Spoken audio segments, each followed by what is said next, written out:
hoje é dia de festa, mas para mim é uma honra voltar a pregar na igreja, desde o dia 25 de dezembro, a última mensagem. Espero que a voz aguente até o final, e eu creio que Deus irá falar ao nosso coração, como falou o meu coração, meditando nessa palavra. Amém? Abra sua Bíblia aí em Marcos capítulo 16. Marcos, Evangelho de Marcos capítulo 16. Hoje nós estamos encerrando a série Escândalo da Graça, com essa mensagem e com a peça de logo mais à noite, tarde e noite. E Marcos capítulo 16 encerra a maneira como Marcos escreveu para que chegasse ao coração dos judeus, e a maneira como os judeus, ele apresenta Jesus como um filho do homem, como um servo sofredor pelos seus próprios co-irmãos, os próprios judeus. Marcos tem essa preocupação de mostrar para o povo de que, claro, seguindo as profecias, mas os judeus entregaram Jesus à morte. Então Marcos 16 diz assim a palavra, a partir do verso 1 até o verso 15. Quando terminou o sábado, Maria Madalena, Salomé e Maria, mãe de Tiago, compraram especiarias aromáticas para ungir o corpo de Jesus. No primeiro dia da semana, bem cedo, ao nascer do sol, elas se dirigiram ao sepulcro, perguntaram umas às outras: quem removerá para nós a pedra da entrada do sepulcro? Mas quando foram verificar, viram que a pedra, que era muito grande, havia sido removida. Entrando no sepulcro, viram um jovem vestido com roupas brancas, assentados à direita, e ficaram amedrontadas. Não tenha medo, disse ele. Vocês estão procurando Jesus, o Nazareno, que foi crucificado. Ele ressuscitou. Não está aqui, vejam o lugar onde o haviam posto. Vão e digam aos discípulos dele e a Pedro: ele está indo adiante de vocês para a Galileia. Lá vocês o verão, como ele lhes disse. Tremendo e assustada, as mulheres saíram e fugiram do sepulcro, e não disseram nada a ninguém, porque estavam amedrontadas.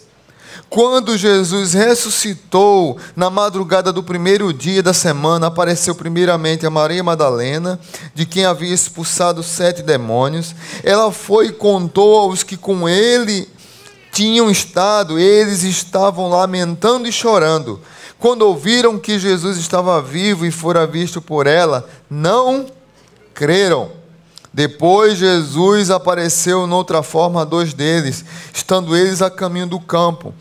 Eles voltaram e relataram isso aos outros, mas também nestes eles não creram. Mais tarde, Jesus apareceu aos 11. Enquanto eles comiam, censurou-lhes a incredulidade e a dureza de coração, porque não acreditaram nos que o tinham visto depois de ressurreto. E disse-lhes: vão pelo mundo todo e preguem o evangelho a todas as pessoas. Pai bendito, que a tua palavra encontre abrigo na tua igreja e que o teu nome seja glorificado. Que nessa manhã seja uma manhã de restauração, de salvação e de proclamação do Evangelho. No nome de Jesus, amém.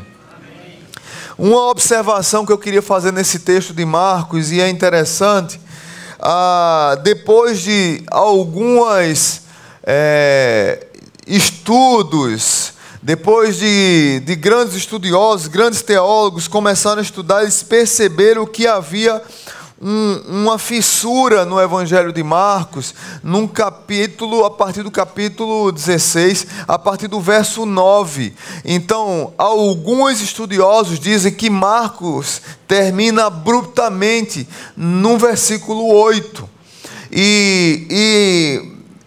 E alguns discípulos, naquele período, acrescentaram ao Evangelho de Marcos a partir do verso 9. Se você observar com atenção, no verso 9, é como se ele tivesse redundante, dizendo a mesma coisa. Olha, no verso 1 diz que no domingo ele ressuscitou, no verso 9 diz, quando Jesus ressuscitou, aí novamente aparece Maria Madalena. É a mesma história contada de outra forma. Quanto a isso, eu confesso, eu não me preocupo, porque se foi os discípulos que estavam próximos a Marcos, que acrescentaram ao Evangelho de Marcos isso aqui, eu não tenho problema com isso. O autor de Hebreus, nós nem sabemos quem foi o autor de Hebreus, e nós cremos que foi inspirado. Quanto mais esse pedaço aqui do Evangelho de Marcos. Mas o que eu acho fantástico no Evangelho de Marcos, nesse final, é que há duas ênfases aqui. Do verso 1 ao 8 há uma ênfase de Jesus, uma ênfase de milagre, do cuidado pastoral de Jesus, e do verso 9 até o final, Jesus foca nas pessoas, 3 aparições e um comissionamento. Uma segunda observação que nós devemos fazer no Evangelho de Marcos, ainda à guisa de introdução, é que os efeitos da ressurreição de Jesus não serviram apenas para Jesus. O poder que ressuscitou Jesus dentre os mortos não foi apenas para aquele momento. O poder que ressuscitou Jesus dentre os mortos, ele deságua em nós hoje. Ainda continua promovendo novidade de vida, continua promovendo novidade de histórias. Não é à toa que o apóstolo Paulo fala: portanto, fomos sepultados com ele na morte por meio do batismo, a fim de que assim como Cristo foi ressuscitado dos mortos mediante a glória do Pai, nós também vivamos em novidade de vida. Amém. O próprio apóstolo Paulo fala em Efésios 2, Deus nos ressuscitou com Cristo e com Ele nos fez assentar nos lugares celestiais em Cristo Jesus, para mostrar nas eras vindouras, nas eras que hão de vir, a incomparável riqueza da graça demonstrada em sua bondade para conosco em Cristo Jesus. Ou seja, o impacto da ressurreição de Jesus foi um ato espetacular, milagroso, prodigioso, esplendoroso, e que deságua na minha e na sua vida. Foi um ato para transformar a minha e a sua vida. Foi um ato que trouxe impacto para a minha e para a sua história. Domingo da ressurreição é dia de falarmos dos movimentos da ressurreição. É dia de falarmos não só da ressurreição de Jesus, mas o que eu vejo em Marcos capítulo 16 são as nossas ressurreições também. É interessante que nós não podemos ficar apenas há 2000 anos atrás. Se você observar a série de mensagens que foi pregada aqui, desde o dia que o pastor Arthur pregou, depois outra mensagem, depois o Elber, depois o Paulo Júnior, sempre eles têm trazido para a aplicabilidade da minha e da sua vida. Sempre eles têm trazido a ideia de que a ressurreição de Jesus provoca, esse escândalo da graça provoca na minha vida mudança. Porque muitas vezes, quando nós falamos em morte e quando nós falamos em ressurreição, nós temos o mesmo pensamento que as irmãs de Lázaro tiveram, que o povo judeu tinha, que era apenas a ressurreição do último dia. É interessante que Paulo fala lá em 1 Coríntios, mas de fato Cristo ressuscitou dentre os mortos, sendo a primícias daqueles que dormem. Aquele que ressuscitou dentre os mortos, ele é a primícia, mas essa ressurreição nós iremos experimentar um dia. É a ressurreição do corpo incorruptível que se revestirá de corruptível, que se revestirá de incorruptibilidade. Mas eu quero falar da ressurreição hoje. Antes de morrermos, eu e você podemos experimentar o poder da ressurreição de Jesus. E muitos de nós, infelizmente, não temos desfrutado disso. Muitos de nós, infelizmente, temos vivido como se Jesus ainda estivesse no sábado. num túmulo, morto. Outros vivem como se Jesus ainda estivesse crucificado na cruz, morrendo. Nós fomos convidados para sermos o povo da esperança que vive e uma vida de vivo do Cristo ressurreto que ressuscitou dentre os mortos. Quais são os movimentos da ressurreição na nossa vida? Com sua Bíblia aberta. Primeiro movimento da ressurreição na minha vida. Em meio às trevas, o sol voltará sempre a brilhar. Em meio às trevas, o sol voltará sempre a brilhar. O verso 2 diz o seguinte: no primeiro dia da semana, bem cedo, ao nascer do sol, Jesus ressuscitou ao nascer do sol. Essas mulheres estavam indo para o sepulcro, com medo, sofrendo, com a vida arrasada, porque o seu mestre tinha morrido. Mas elas foram lá para fazer o quê? Para embalsamar. Elas não estavam esperando a ressurreição, apesar de Jesus já ter falado algumas vezes que ressuscitaria. Talvez eu e você tenhamos experiências da vida cheias de trevas, cheia de dor, cheia de escuridão, cheia de adversidade, de provação, de angústia, de sofrimento, cheia de lutas que você acha que nunca vai acabar, que nunca vai terminar. Tem pessoas que sofrem 6 meses, tem pessoas que sofrem um dia, tem pessoas que sofrem anos e anos a fio, e parece que a dor não acaba, que a treva não acaba, mas na ressurreição de Jesus, nós descobrimos que não precisamos ficar escravos das tristezas, porque elas duram apenas um momento, porque o sol voltará a brilhar. O sol voltará a brilhar. Não há noite, por mais longa que seja, diz o salmista, não há noite que, por mais longa que seja, que não desague num amanhecer brilhante, com sol radiante, porque Jesus é o sol da justiça. Nós precisamos voltar a crer nisso. O sol sempre volta. Não importa os vales que iremos passar, pois temos a certeza de que o pastor, o bom pastor, está segurando as nossas mãos, conduzindo a nossa vida no meio das trevas até o avarandado do amanhecer. Tem uma região na Noruega, numa cidade pequena que fica a 950 quilômetros acima do Polo Norte. Será que é frio? A média da temperatura nessa cidade é 20 graus abaixo de zero. E a sensação térmica é menos 40 graus. De outubro a abril é só trevas, só escuridão nessa cidade. Não aparece o sol. E quando termina esse período de inverno, de treva, de escuridão, que vem a primavera, o que é que acontece na cidade? Os ursos polares, eles começam a ir para a cidade, porque eles estão com fome, porque eles passaram um tempão, então eles vão para a cidade com fome. Imagina, a cidade passa 6 meses nas trevas e 6 meses fugindo de urso. Então a polícia tem que ficar o tempo todo cuidando da segurança da cidade.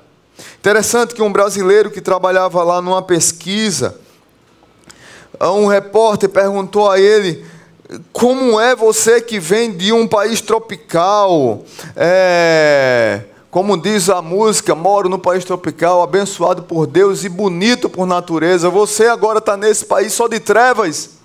Ele disse: todo dia ao amanhecer eu canto a música, mas é claro que o sol vai voltar amanhã. Mais uma vez eu sei, escuridão já vi pior, de endoidecer gente sã. Espera que o sol já vem. Uma música de Renato Russo. E essa música todo dia acalmava o coração desse jovem. Todo dia trazia esperança para ele. Ele cantava na esperança que o sol fosse chegar. E o sol chegava. Ele cantava na expectativa de que esses 6 meses passaria. E ele passaria. Mesmo que o vale da sombra da morte dure alguns anos, algum tempo, nós precisamos cantar um hino de esperança, porque o sol voltará sempre a brilhar. Amém? Amém? Domingo da ressurreição chegou na minha e na sua vida. Talvez hoje você esteja passando pelo vale da sombra da morte. Deixe o bom pastor segurar sua mão e atravessar esse vale escuro do seu lado, sustentando, porque a luz vai brilhar lá na frente. Segundo movimento da ressurreição, está no verso 3 e 4. É interessante que o segundo movimento, literalmente é de movimento também. A pedra foi removida. Verso 3 diz que, perguntando umas às outras, quem removerá para nós a pedra na entrada do sepulcro? Mas quando foram verificar, viram que a pedra, que era muito grande, havia sido removida. As mulheres estavam preocupadas em como remover uma pedra gigante. Mas chegando lá, perceberam que a pedra estava removida. Por que isso acontece, gente? Que lição espetacular Jesus nos dá. Talvez o meu e o seu problema seja tão grande, tão pesado, tão pesaroso, que os meus braços estejam cansados, que a minha mente já não consegue mais. O problema é gigantesco, o peso é terrível, e nós ficamos naquela angústia, na preocupação normal que somos humanos. Quem removerá essa pedra? Como será removido esse fardo da minha vida? Eu não tenho capacidade de enfrentar esse problema. Talvez eu e você já tenha desfrutado desse poder da ressurreição que remove pedras. Quando você está numa angústia tremenda, quando você está extremamente ansioso, preocupado com a situação, e quando você vai diante do problema, pensando que vai enfrentar o problema, chega lá, o problema já foi resolvido. E você tem a sensação que essas mulheres tiveram. A pedra foi removida. Talvez é um exame, um resultado que você acha que não está bem. Quando vai lá, o médico diz: olha, você não tem mais nada. Talvez é uma conversa difícil com um filho, com um marido, com um patrão, com um funcionário, que você, meu Deus, como é que vamos resolver isso? Essa pedra é terrível, é interminável, eu não tenho capacidade para remover essa pedra. Mas Jesus já foi adiante, o poder da ressurreição foi adiante, e a pedra foi removida.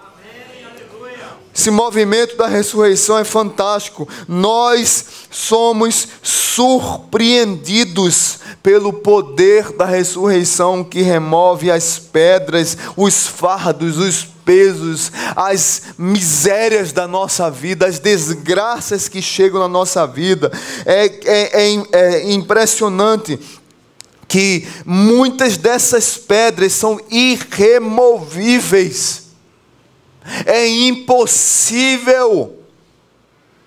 Eu e você passamos por situações que você diz assim: é impossível. Não para o poder da ressurreição. É impossível para a minha vida e para a sua vida. A graça de Deus removeu a maior pedra na nossa vida, que foi a remoção dos nossos pecados. Domingo da ressurreição é domingo de esperança, porque quando Cristo ressuscitou dentre os mortos, pelo poder da ressurreição, Ele removeu a pedra que impede de que eu avance para desfrutar da intimidade com Ele. Talvez tenha alguma pedra que esteja impedindo a sua intimidade com Deus vivo. O poder da ressurreição já removeu essa pedra. Você precisa desfrutar da intimidade do Deus vivo. Terceiro movimento que eu vejo aqui em Marcos, da ressurreição, o terceiro efeito desse poder da ressurreição na minha e na sua vida, é que nós encontramos vida quando esperávamos encontrar morte.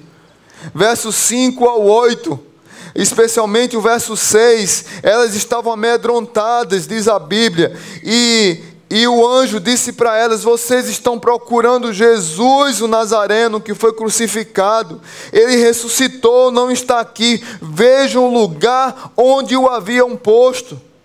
Vão e digam aos discípulos dele e a Pedro: ele está diante de vocês para a Galileia. Lá vocês o verão, como ele lhes disse. Muitas vezes nós estamos vivendo uma vida que sempre a expectativa, sempre o resultado que esperamos é de morte. Sempre estamos na negatividade. Sempre achamos que não vai dar certo. Essas mulheres chegaram lá esperando o defunto e não o encontraram. Foi o que aconteceu com a filha de Jairo, que ele esperava encontrar a filha morta e ele encontrou a filha viva.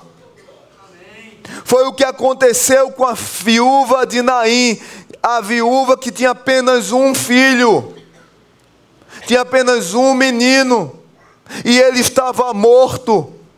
Eu costumo dizer que aquele encontro foi maravilhoso. O velório, o enterro, caminhando para o cemitério, e se encontra com Jesus Cristo, a única filha de uma viúva e o único unigênito Filho de Deus. Mas aquela mulher que estava indo enterrar o filho, que encontrou a morte, ela, na verdade, quando viu Jesus, ela encontrou a vida.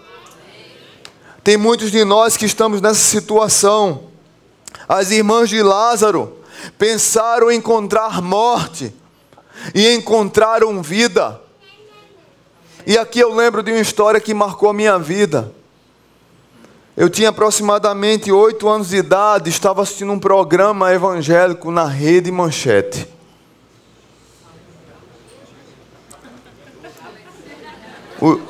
Os jovens aqui não conhecem a Rede Manchete.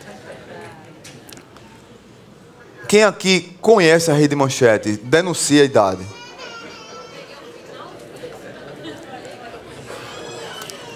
Tem os irmãos que fizeram assim, ó.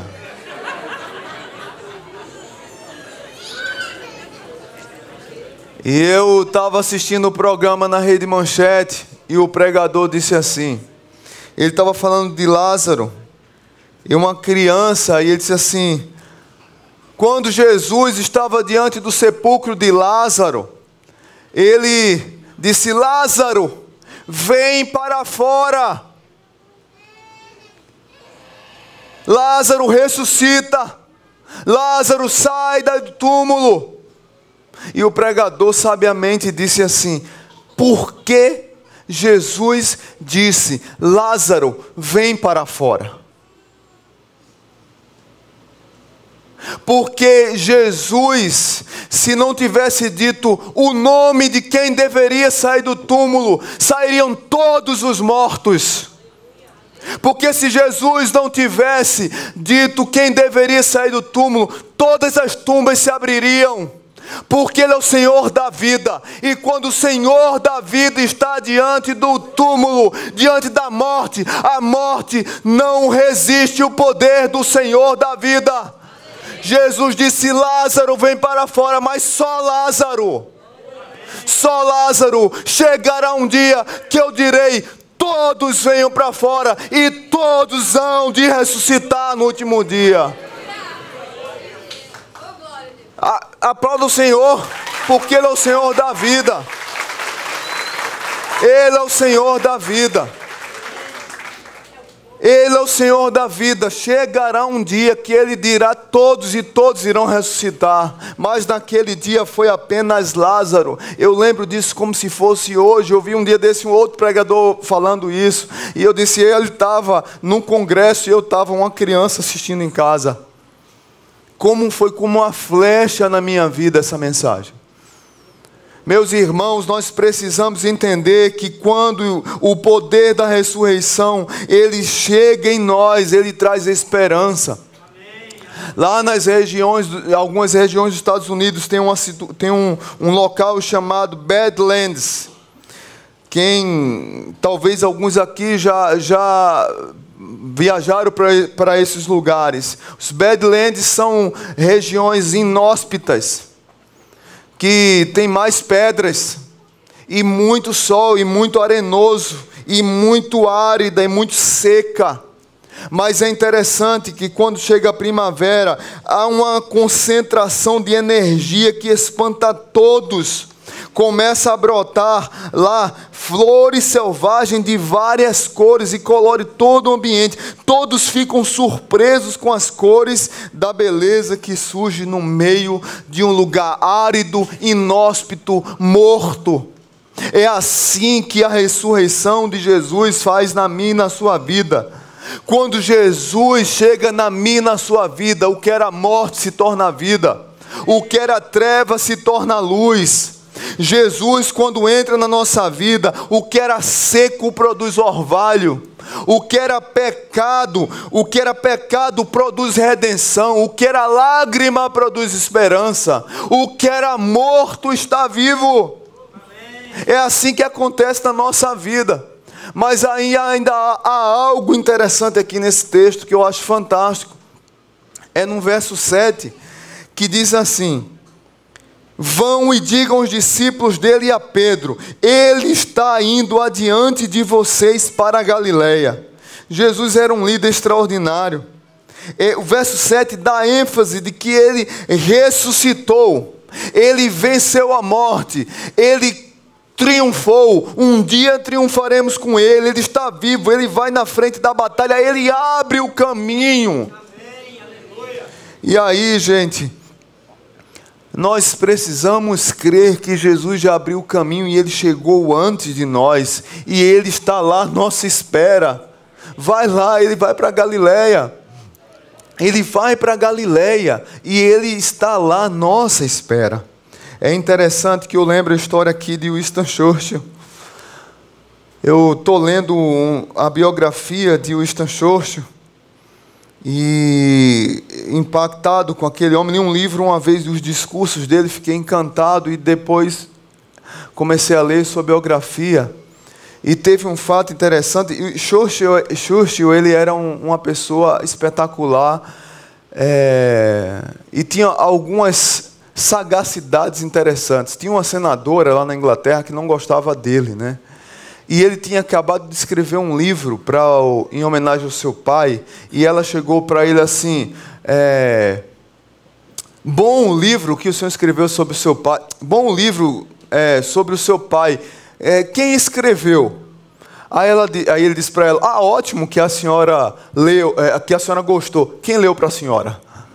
Ele tinha essas coisas, né? Ela não acreditava que foi ele que escreveu, ele deu com a mesma moeda, e quem leu para a senhora? Essa mesma mulher uma vez chegou para ele e disse: se eu fosse sua esposa, eu colocava veneno no chá. Em inglês, toma chá no final da tarde, né? E aí ele disse: e se eu fosse seu marido, eu tomava o chá. Então, o Churchill tinha umas sacadas de mestre assim, espetacular. Mas eu creio que ele foi o pacificador da Segunda Guerra Mundial, porque ele fez a aliança entre Stalin na Rússia e Roosevelt nos Estados Unidos, junto com a Inglaterra, e formaram aquela equipe de resistência contra a Alemanha, os aliados. Mas na Primeira Guerra Mundial ele tinha 40 anos e ele era almirante. E tem uma cena interessante. Quando os alemães estavam invadindo a Bélgica, os belgas estavam tristes, cabisbaixos, querendo desistir da guerra, ceder para a Alemanha. A França estava mandando tropas para lá, para uma cidade chamada, eu acho que era Augsburg, o nome, eu não lembro. Mas a França mandando soldados e os belgas dizendo: não, nós não aguentamos, nós não vamos resistir. Então, Churchill sai da Inglaterra e ele vai para a Bélgica. Eu tenho que motivar esses homens, eu tenho que liderá-los, eu tenho que dizer para eles que eles podem resistir à Alemanha. E ele escreve um telegrama para a Inglaterra, abrindo mão do almirantado e se alistando no exército belga para ser o comandante, para motivar os homens e para ficar na frente da batalha. Claro que os belgas não aceitaram isso, né? E quando o povo lá soube, cadê Churchill? O que aconteceu? Porque ele não volta, ele está lá na Bélgica, ele desistiu do almirantado aqui na Inglaterra, ele está na frente da batalha, ele quer lutar, ele está empunhando armas, ele está motivando o povo, ele foi na frente, resistindo o Império Alemão. Queridos irmãos, foi assim que Jesus fez, quando morreu na cruz do Calvário. Todo escrito de dívida que tinha contra nós foi cravado na cruz, e ele venceu, triunfou. Os inimigos foram derrotados na cruz, e na ressurreição essa vitória foi completa. É interessante que eu lembro do credo apostólico, vou ler aqui, eu não sei todo decorado, mas o credo apostólico, ele nos dá essa esperança de que Jesus foi na frente como um general, triunfou e batalhou. Creio em Deus Pai Todo-Poderoso, Criador do céu e da terra. Creio em Jesus Cristo, seu único Filho, nosso Senhor, o qual foi concebido por obra do Espírito Santo, nasceu da Virgem Maria, padeceu sob Pôncio Pilatos, foi crucificado, e aqui está o grande mistério. De cima da cruz, Jesus gritou para os fariseus, para os mestres da lei, para os demônios, para o diabo, para os anos vindouros, para mim e para a sua vida, para o Senhor: está pago, está consumado, eu venci, eu estou na frente da batalha, eu triunfei, eu cheguei onde deveria chegar, a conta foi paga. Nós temos um Senhor que, quando nós esperávamos encontrar morte, encontramos vida. É interessante, queridos, que o texto continua: ele foi morto, sepultado, ressurgiu dos mortos ao terceiro dia, subiu ao céu, está sentado à direita de Deus Pai Todo-Poderoso, donde há de vir para julgar vivos e mortos, e vamos participar da sua vitória, porque ele triunfou. Queridos irmãos, que coisa linda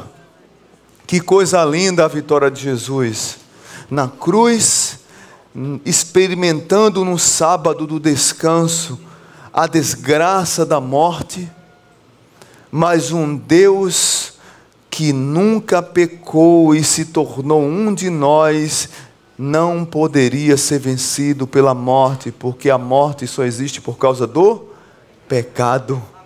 E ele venceu a morte e triunfou, e nós triunfaremos com ele. Ele ressuscitou. E aí partimos para o final do texto, a segunda parte, o segundo movimento, a partir do verso 9, 3 lições mais rápidas que eu quero trazer para vocês. Poderíamos dizer que tivemos 3 movimentos na primeira parte, e agora 3 encontros. Primeiro encontro é que quando o poder da ressurreição encontra a nossa vida, ele expele os nossos demônios. Verso 9 diz que quando Jesus ressuscitou na madrugada do primeiro dia da semana, apareceu primeiramente a Maria Madalena, de quem havia expulsado quantos demônios? 7 demônios. Quais são os seus demônios? O que é que tem infernizado a tua vida? Muitas pessoas têm vários demônios na sua vida. Uns são o alcoolismo, outros drogas, outros a mentira. E um dado interessante sobre a mentira: eu estava aconselhando uma pessoa esses dias, porque foi vítima de uma mentira, de uma trama diabólica. E eu disse para ela que a mentira, que tem pessoas que são escravos da mentira, sentem prazer em enganar, sentem prazer em mentir, enganar os outros. E eu estava dizendo, foi um pastor que estava sofrendo uma luta grande, dizendo a ele: olha, enquanto a mentira dá uma volta ao mundo, a verdade ainda está calçando a meia. Tem pessoas que são escravas da mentira e acham que isso é bom. Tem pessoas que são escravas da prostituição, pessoas escravas da maledicência o tempo todo. Tem pessoas que você chega perto, a única coisa que ela sabe é falar mal dos outros. Tem pessoas que são escravos de fobias, tem medo de tudo, refém de tudo, de pavor. Tem pessoas que são escravas do sentimento da inveja. E muitas vezes nós temos uma concepção errada do que é inveja. Achamos que inveja é apenas eu queria ter o que o outro tem. Não é. Inveja é eu quero ter o que o outro tem e não quero que ele tenha o que ele tem. É meio doido, né? Então eu vou repetir. Eu não quero que ele tenha o que ele tem e eu quero o que ele possui e não quero que ele possua o que ele possui. Você vê isso num filme espetacular chamado Amadeus. A luta entre Sarajevo e Mozart, não é isso?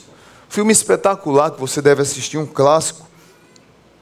É interessante que pessoas são escravas, os seus demônios são a inveja. Gente que torce contra o outro, que trama contra o outro, que boicota o serviço do outro. Tem gente que seu demônio é a presunção, tem gente que o seu demônio é a arrogância.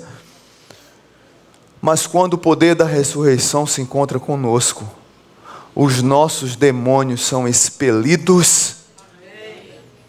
E aí eu lembro a história que eu ouvi de um pregador, de um jovem que se converteu e ele usava anfetamina, usava droga, usava bebida. E ele era viciado em prostituição, ele pagava prostitutas. Ele não conseguia parar de ter problemas com prostitutas. E ele disse assim uma vez, e o pastor chegou para ele e disse: filho, como é que está a sua vida? Está firme? O evangelho tem lhe restaurado? Esse pastor tem. Parei anfetamina, parei droga, parei bebida, mas a mulherada, pastor, eu não consigo resistir. A mulherada é difícil, ou negócio bom. E a mulherada, ele era gastar dinheiro com a prostituição. E tinha algumas mulheres que ele já tinha relações com ela. E o pastor disse: deixa eu te ensinar uma coisa. Toda vez que você pensar em ter relacionamentos com garotos de programa, você começa a falar com Jesus. Você lembra do que Jesus fez na sua vida? De como Jesus expulsou todos esses demônios da sua vida? Ele disse: lembro. Então pronto, ele pode também afastar esse vício que você tem na área sexual. E aí ele disse: tá bom, pastor, vou fazer. Ora Jesus, clama Jesus, pede ajuda a alguns homens, conversa, não permita, ora, fala o nome de Jesus, lê a Bíblia, procura relatos de Jesus. E ele começou, e esse homem começou a ler a Bíblia, e ele começou a clamar por Jesus. Toda vez que ele tinha vontade, ele procurava alguém para socorrê-lo, para pedir ajuda, algum amigo para orar, e ele sempre falava de Jesus. E uma vez ele estava num carro, no estacionamento, próximo aonde ele pegava algumas garotas, e 3 que ele tinha relações estavam lá. Uma delas foi lá falar com ele, achando que ele estava atrás de um programa, e disse: e aí, está sumido, nunca mais apareceu. E ele disse: é verdade, eu sumi. O que foi que houve com você? Disse: não, eu encontrei algo prazeroso. Porque o pastor tinha dito para ele: olha, quando você se relaciona com Jesus, é prazeroso, é gostoso se relacionar com Jesus. E ele disse: eu encontrei algo mais prazeroso, mais gostoso de viver. E ela disse: mais gostoso do jeito que a gente fazia? E ele disse: sim, mais gostoso do jeito que a gente fazia. Aí a mulher ficou brava: e como é o nome dela? Aí ela disse: não é ele. Disse: não é ela, é ele. Eita! Não é ela, é ele. Jesus! Jesus ressuscitou! Jesus ressuscitou e expulsou os demônios da minha vida, e hoje eu aprendi a ter prazer nele. Quantos de nós estamos mortos quando nós deveríamos estar vivos? Quando de nós estamos vivendo uma vida de defunto, quando o poder da ressurreição está diante de nós o tempo todo, querendo nos abençoar, querendo expurgar os demônios da nossa vida, e nós estamos escravos do pecado ainda. Eu sei que não é fácil, mas é possível ter uma vida prazerosa com Jesus. Como bem disse Rafaela aqui hoje de manhã, eu pecadora, miserável, cheia de defeitos, mas eu estava orando a Deus e veio um prazer tão grande, uma alegria tão grande. O problema é que nós desprezamos esses relacionamentos com Jesus. Segundo encontro que Jesus tem, está no verso 12. A ressurreição se manifesta nas coisas simples e cotidianas da vida. Depois que Jesus apareceu, depois de Maria Madalena, depois Jesus apareceu noutra forma a dois deles, estando eles a caminho do campo. Esses discípulos aqui são os mesmos discípulos que Lucas relata lá em Lucas 24, os discípulos no caminho de Emaús. Está aqui o entrefeito entre a ressurreição e a nossa vida. Está aqui um texto que é o cerne praticamente de tudo o que eu falei aqui. Porque a ressurreição de Jesus tem a ver com a minha vida hoje. Hoje. Não precisamos estar num templo sagrado para encontrar Jesus. É interessante que mesmo que fujamos de Jesus, Ele vai ao nosso encontro. Quando o anjo disse assim para eles, olha, vá dizer para os discípulos e a Pedro, que tinha negado Jesus. Os discípulos no caminho de Emaús haviam abandonado o projeto Jerusalém, desistiram de Jesus e eles estavam indo embora para Emaús. Jesus foi atrás deles. Quantos de nós fugimos? Fugimos nas coisas cotidianas da vida, e são nas coisas cotidianas da vida que o poder da ressurreição chega do nosso lado para nos trazer de volta, para nos abraçar e nos trazer para o centro, para nos abraçar e nos levar de volta para Jerusalém. Não tem que ter dia especial, não tem que ter lugar especial, não tem que ter lugar sagrado, não tem que ter denominação especial, não tem que ter livro especial, tem que ter Jesus na nossa vida, a palavra de Jesus na nossa vida. É no trabalho, na escola, na padaria, é com o vizinho, é em casa, é na cama, é no banheiro. Nós precisamos ter o coração sensível para desfrutar do poder da ressurreição na vida cotidiana. Muitos de nós pensamos em desistir, fugimos da caminhada, abandonamos a fé, porque muitos de nós achamos que encontrar com Jesus é apenas dia de domingo na igreja, e abandonamos Jesus durante a semana. E é interessante que esse encontro significativo com Jesus não tem um dia único apenas. Descobrimos que não é depois da morte, mas é nessa vida aqui que o poder da ressurreição nos encontra. E esse poder da ressurreição dá sabor especial à nossa vida. Eu acho que Jesus era nordestino. Porque Jesus dá um tempero para a nossa vida, não dá?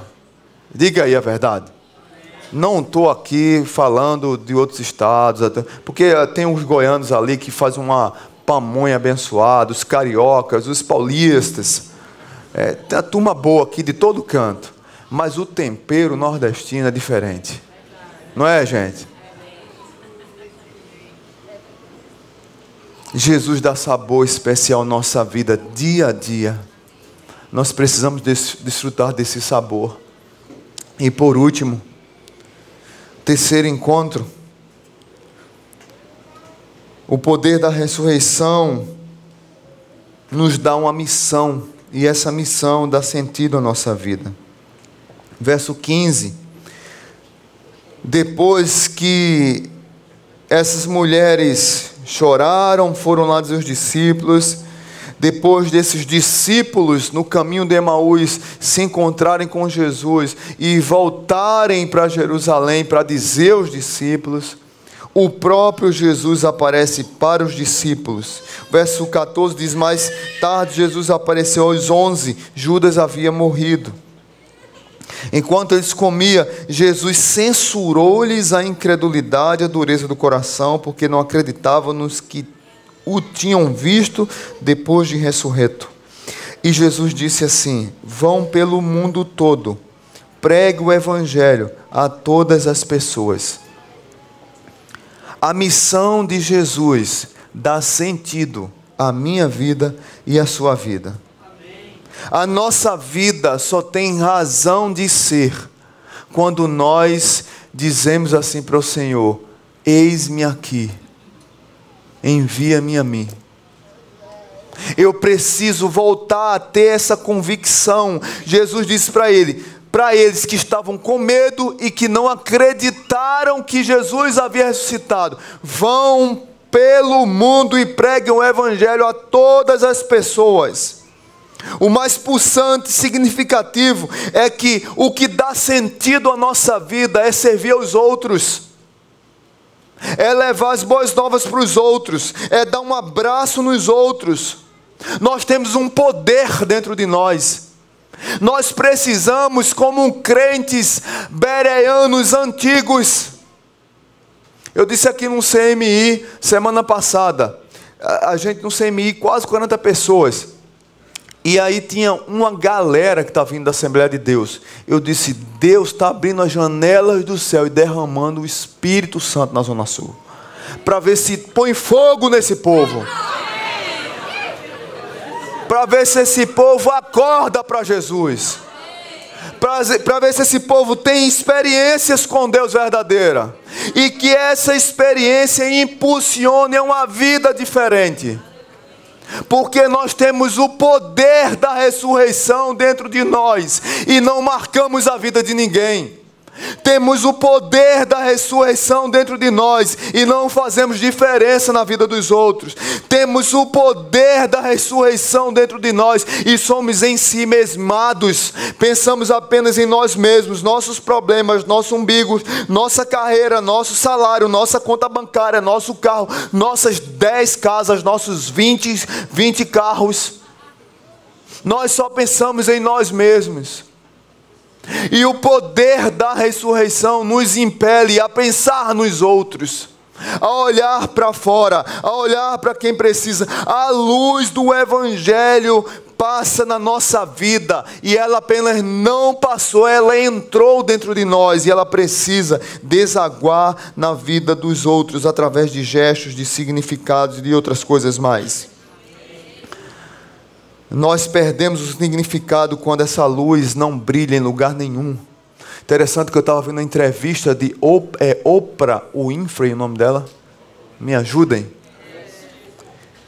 E eu fiquei impactado com uma entrevista daquela mulher. O repórter perguntou para ela: o que precisa fazer para acabar com a maldade no mundo? E ela disse: só precisa acender um fósforo, uma luz. E o repórter ficou boquiaberto.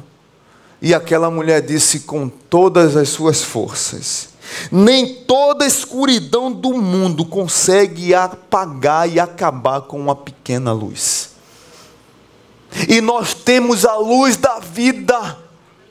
Nós temos o sol da justiça. Nós temos o Deus que venceu a escuridão e que Ele é luz dentro de nós, e não conseguimos acender essa candeia lá fora. Que Deus impacte a nossa vida, irmãos. Concluo com a história de Érico Veríssimo. Na sua autobiografia, Érico Veríssimo dizendo, no início do século XX, lá no interior de Porto Alegre, ele conta uma experiência interessante, dizendo que na cidade que ele morava tinha apenas um médico, e o médico era veterinário. E certa vez chegou um homem lá baleado, e a cidade escura, tinha um horário que tinha luz. O médico olhou para Érico Veríssimo, tinha mais ou menos 10 a 12 anos, e deu para ele uma lanterna, uma candeia, e disse assim: você vai iluminar aqui o tempo todo, que eu vou fazer uma cirurgia nesse homem agora. E ele ficou trêmulo, iluminando ali aquela cirurgia no meio da rua, colocou lá em cima de um banco, aquele homem tentando tirar aquela bala, estancar o sangue, o médico lá trabalhando, as pessoas ao redor. E quando ele começou a ver sangue, quando ele começou a ver órgãos, ele começou a ficar tonto. E ele começou a botar na cabeça dele: eu não posso desmaiar. E o médico: olha a luz está mexendo, a luz, olha, esse homem, a vida dele depende de você. E ele voltava e punha a luz lá. E ele dizia assim: eu não posso desmaiar, Senhor, eu não posso desmaiar, porque esse homem vai depender, a vida dele depende de mim. Eu não posso desmaiar, porque se eu desmaiar não vai ter luz e esse homem morre. Eu não posso desmaiar, porque essa vida precisa de luz. E ele ficou assim. Quando terminou a cirurgia, que estava tudo calmo, o médico pegou o Érico Veríssimo e agradeceu, disse: olha, muito obrigado, você foi muito útil nessa noite e me ajudou a salvar a vida desse homem. E Érico Veríssimo, com 10, 12 anos, ele aprendeu que o verdadeiro sentido da vida é quando somos úteis para os outros e que podemos ajudar os outros. O poder da ressurreição está dentro de você. O poder da ressurreição está dentro de você. A luz do Senhor está dentro de você. Você precisa ajudar os outros. É interessante que os discípulos não creram no relato das mulheres, que os discípulos não creram no relato dos discípulos do caminho de Emaús, e que Jesus atravessou a parede e disse para eles: estão com medo? Estão incrédulos? Agora creem, estou aqui. E Jesus os animou: eu triunfei, eu venci. Vão pelo mundo e preguem o evangelho a todas as pessoas. Dia da ressurreição é dia de glorificar a Deus, agradecer pelo que Ele fez na nossa vida e de entender que o impacto dessa ressurreição deságua na vida dos outros. Curva a tua cabeça e vamos agradecer ao Senhor por isso, pelo poder da ressurreição que chegou em nós. Pai Santo, muito obrigado por essa manhã. Aqui tem vidas que talvez precisem, ou hoje, ouvir uma palavra que precisem tomar algumas decisões. Falamos alguns movimentos da ressurreição aqui, ó Pai. E esses movimentos, eles impactam a nossa vida e nossa caminhada. Mudam a nossa história. Eu queria, Pai, agradecer a Deus por essas vidas que estão aqui hoje, que talvez estão como a terra árida, como os Badlands, que estão precisando receber a primavera que vem do Senhor, para restaurar as suas vidas. Pai, promove nessas vidas aqui cura, restauração, salvação. A minha oração é que essa manhã, ó Pai, esses amados que estão aqui, eles possam sair daqui cheios da graça, da misericórdia e da ressurreição de Jesus em suas vidas, entendendo que a ressurreição teve impacto em suas vidas, mas não podem ficar apenas para si, mas deve desaguar em quem precisa da luz que habita em nós. Eu não vou pedir para você vir aqui à frente, eu vou pedir para você continuar orando, mas se Deus falou com você nessa manhã, e se você tem alguma decisão a tomar nessa manhã, eu queria que você ficasse em pé, onde você está. Não precisa vir aqui, que a gente ainda vai celebrar a ceia, mas fique em pé, onde você está. Eu quero orar por você especificamente. Se Deus falou com você nessa manhã para tomar uma decisão, fique em pé, eu quero orar por você. Amém, amém. Pode ficar em pé. Em alguns dos movimentos da ressurreição, alguns dos encontros de Jesus, se Deus falou com você, fique em pé. É você e Deus agora, a igreja está orando. Eu peço que a igreja continue orando por sua vida. Tem mais alguém? Eu peço para ficar de pé. Amém. Amém. Tem alguém aqui que não entregou sua vida a Jesus ainda? Se Deus falou com você nessa manhã, eu quero desfrutar dessa ressurreição. Eu queria que você ficasse em pé também. Você não é de nenhuma igreja, você nunca teve um encontro com Jesus, mas Jesus falou contigo nessa manhã. Tem alguém? Queria que você ficasse de pé. Quero orar por você também. Tem alguém aqui que quer entregar a sua vida a Jesus? Eu quero desfrutar desse poder da ressurreição. Alguém? Pai Santo, muito obrigado por essas vidas. Essas que estão aqui tomando uma decisão para a mudança. O poder da ressurreição, ele está dentro de nós e nós precisamos crer nele. Entender que esse poder da ressurreição, ele muda a nossa história. Que o Senhor ressurreto é aquele que impacta a nossa vida, a nossa geração, muda o quadro da nossa vida. Abençoa esses irmãos que estão aqui, Senhor.